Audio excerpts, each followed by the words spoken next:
Dans ce cours, on va voir la structure tertiaire et la structure quaternaire des protéines. Pour commencer, la structure tertiaire. La structure tertiaire, on la retrouve dans les protéines globulaires, où elle est obligatoire. Donc c'est une organisation finale qui possède des structures primaires, qui sont les liaisons peptidiques, des structures secondaires, comme les hélices alpha ou les feuillets bêta, et des structures supersecondaires, comme le motif hélice, boucle hélice. C'est ce qu'on appelle la conformation native, car c'est la forme active de la protéine. On peut avoir une organisation en domaines. Les domaines sont des unités qui ont leur propre structure 3D et qui sont stables indépendamment du reste de la protéine. On a également la notion de stéréospécificité. La stéréospécificité, c'est une zone particulière dans la protéine qui permet la reconnaissance d'une autre structure.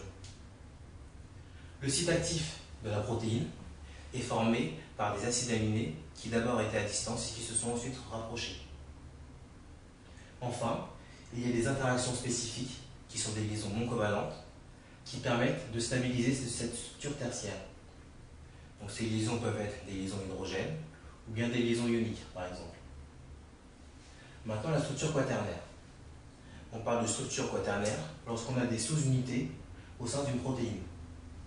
Donc, ces sous-unités sont reliées par des liaisons qui sont non covalentes et cette structure quaternaire n'est pas une structure obligatoire.